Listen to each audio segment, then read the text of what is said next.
Em 28 de junho de 1945, em Salvador, na Bahia, nascia Raul Santos Seixas, o homem que futuramente revolucionaria a história do rock no Brasil. Seus pais eram Maria Eugênia Santos Seixas, dona de casa, muito comum para a época, e Raul Varela Seixas, um engenheiro das estradas de ferro. Em sua infância, Raul tinha, como de costume, se destacar de forma negativa dos seus colegas, porque, como todo gênio incompreendido, ele era considerado arruaceiro e sem educação. Na escola, ele repetiu por 3 vezes o segundo ano do ensino médio, pois, segundo alguns professores, ele preferia ficar ouvindo rock em uma loja chamada Cantinho da Música. Em 1959, Raul fundou o Elvis Rock Club com a ajuda de um amigo seu chamado Valdir Serrão.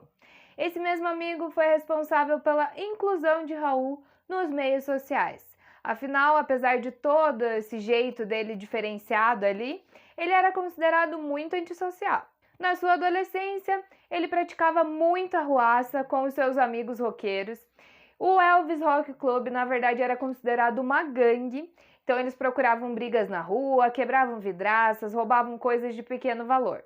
E ele, apesar de não gostar muito, dizia que ele ia na onda, pois, ao seu ver, o rock tinha todo um jeito de ser. Algo que era muito comum para a época, porque as pessoas acreditavam que o rock era um estilo de pessoas que causavam briga, de pessoas arruaceiras mesmo, nesse jeito ali. Tinha um preconceito muito grande com o estilo musical nessa época, até porque não era um estilo conhecido no Brasil até então. Já integrado no rock, em 1962, Raul foi convidado para fazer parte da banda Os Panteras. Era formada por Mariano Lanatti, Eladio Gilbraz e Carleba. Em 1962, o grupo gravou seu primeiro e único disco, que se chamava Raulzito e os Panteras. Vivendo no Rio de Janeiro, a banda passou por várias dificuldades para poder gravar e vender o disco, e com a ajuda de Raul, eles começaram a tocar como banda de apoio. Não obtendo muito sucesso, a banda acabou voltando para Salvador. No mesmo ano, Raul conheceu o diretor da gravadora CBS, que acabou convidando ele para ser produtor dessa gravadora. Nessa mesma época, as músicas de Raul foram gravadas por alguns cantores da Jovem Guarda, como Jerry Adriani e Odair José. Depois de alguns lançamentos mal sucedidos, em 1970, Raul participou do Festival Internacional da Canção, com as suas músicas chegando à grande final.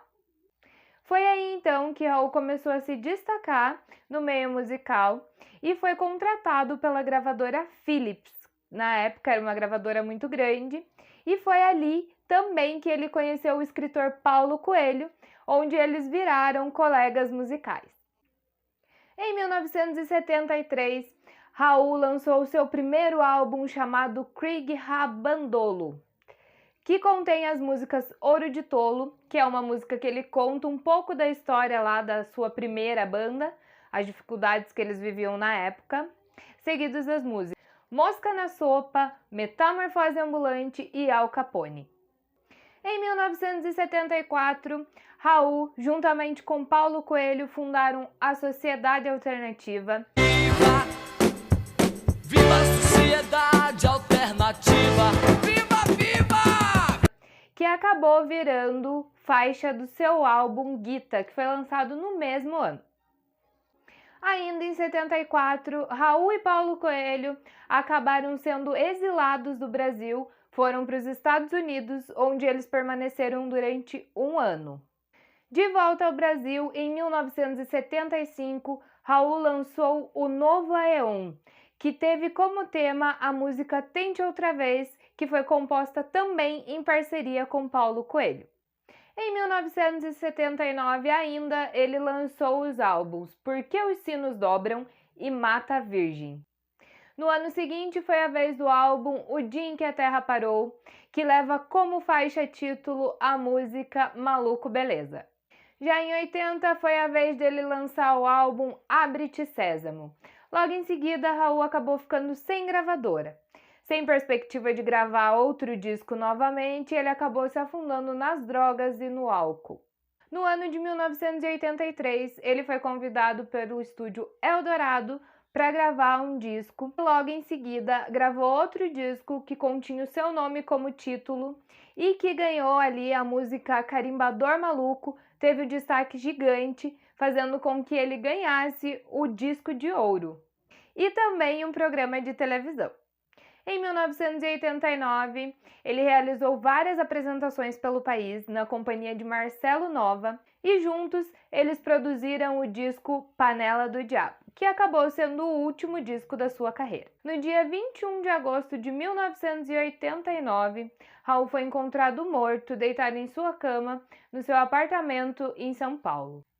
Ele tinha apenas 44 anos quando faleceu e a sua morte foi decorrente de uma parada cardíaca. O Raul era diabético, acrescentando ali o uso de drogas, o excesso de álcool e o fato dele não ter tomado a insulina, que era o medicamento que ele fazia o uso contínuo, agravaram os fatores, para causar a morte do cantor. O corpo dele foi sepultado em Salvador, na Bahia, que foi a cidade onde ele nasceu. Mesmo depois da sua morte, o Raul permaneceu ali por vários anos nas paradas de sucesso e acabou ganhando várias homenagens em shows musicais, programas de televisão e até filme. Em 2004, o canal Multishow resolveu fazer um tributo ao cantor que se chamava O Baú do Raul, onde tinham várias participações de cantores famosos como Pitty, Marcelo D2, CPM 22, Gabriel Pensador, Tony Garrido, Raimundos, Caetano Veloso, Marcelo Nova, entre outros.